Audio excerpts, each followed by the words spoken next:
27 February मराठीतील ज्ञानपीठ विजेते कवी आणि महत्त्वाचे म्हणजे मराठी भाषेचे प्रखर अभिमानी साहित्यिक कुसुमाग्रज म्हणजे विष्णू वामन शिरवाडकर यांचा जन्मदिवस. त्यांचा जन्मदिवस म्हणून आपण मराठी भाषा गौरव दिन साजरा करतो. आजच्या दिवशी कुसुमाग्रजांचे स्मरण करायलाच हवे. तसेच मराठी भाषा मंत्रालयाच्या दारात अंगावर फाटके कपडे घालून उभी आहे असे कुसुमाग्रज म्हणाले होते.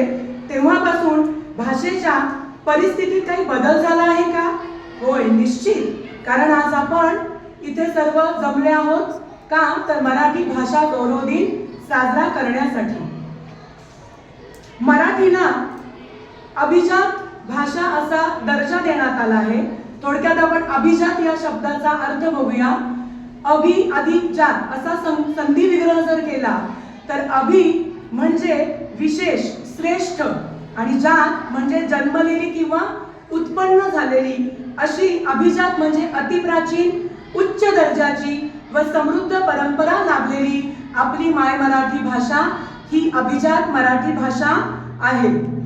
ती अभिजात का आहे याचं जर आपण उदाहरण पाहायचं म्हटलं तर नाणेघाट जुन्नर येथील शिलालेखावर 2220 वर्षांपूर्वी मराठीनो असा स्पष्ट उल्लेख आपल्याला त्याच्यावर दिसतो.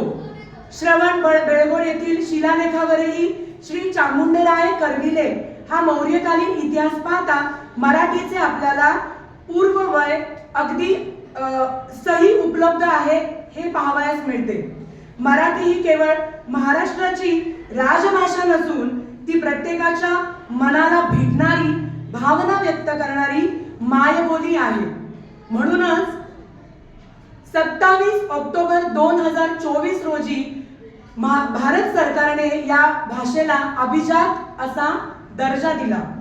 मराठी भाषेच्या व संस्कृतीच्या इतिहासातील काही परमोच्च बिंदू पाहायचे म्हटले तर संत श्रेष्ठ ज्ञानेश्वरीच्या निर्मितीपासून ते मराठी भाषिक साहित्यिकांना ज्ञानपीठ हा पुरस्कार मिळेपर्यंतच्या अनेक घटनांचा इथे आपल्याला उल्लेख करता येईल. इये मराठीच्या नागरी ब्रह्मविद्येचा सुकाळू करी अशा शब्दातून संत श्रेष्ठ ज्ञानेश्वरांनी मराठीचा उल्लेख करताना मराठी भाषेला ब्रह्मविद्या म्हटले आहे. याची यथार्थता आज मराठी भाषा गौरवदिनी प्रकर्षाने जाणवते. अमृतातेही पेजासी जिंकणाऱ्या या माय मराठी भाषेचा आपल्या सर्वांनाच अभिमान आहे. मराठी भाषा ही अत्यंत समृद्ध, गोड व रसाळ आहे. जिचे वय सुमारे 2400 वर्ष असून तिला मायबोली मानले जाते. संत ज्ञानेश्वरांपासून ते शिवकालीन जगद्गुरु संत श्रेष्ठ तुकाराम महाराज, श्री समर्थ रामदास स्वामी, श्री दासोपंत इत्यादी तर आहेतच. अगदी श्री गोंदेकर, शेख मोहम्मद बाबांसह सगळ्या संतांनी आपली ही मराठी भाषा सुंदर ठेवली व साजरी गोजरी बनवली. भजन दिंड्या व कीर्तने यातून मराठी भाषा अधिक फुलली. साहित्य, ओवी, अभंग, भारुड, गाथा, काव्य, नाट्य या सर्वातून जागतिक पातळीवर आपला ठसा उमटवणारी भाषा म्हणजे मराठी भाषा. सरते शेवटी सांगेन की ज्या संत ज्ञानेश्वर महाराजांनी भगवद्गीतेचे साध्या सोप्या मराठी भाषेत निरूपण करून सामान्यांच्या भाषेला म्हणजे मराठी भाषेला एक समर्थ भाषा म्हणून प्रस्थापित केले. मराठी भाषा सुंदरी या त्यांच्या कवितेमध्ये संत ज्ञानेश्वरांनी खऱ्या अर्थाने तिला 13व्या शतकातच जागतिक दर्जा दिला होता. जैसे दीपान माझी दिवटी का तीर्थांमधी पौर्णिमा गोमटी तैसी भाषांमध्ये मराठी सर्वोत्तम. जैसी सरितांमध्ये गोदावरी का पर्वतांमध्ये रत्नगिरी तैसी भाषांमध्ये साजरी मराठी पै. हरळांमध्ये रत्नकिणा का पुष्पांमध्ये कमळ तैसी भाषांमध्ये सोज्वळ शोभिवंत दिसे.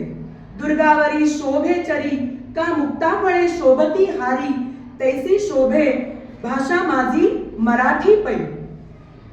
तीर्थांमध्ये काशी, व्रतांमध्ये एकादशी, भाषांमध्ये तैशी मराठी शोभिवंत.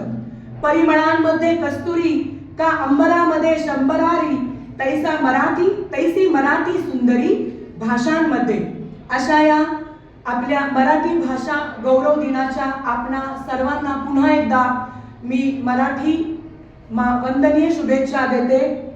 जय जिजाऊ, जय शिवराय, जय मराठी, जय महाराष्ट्र. धन्यवाद.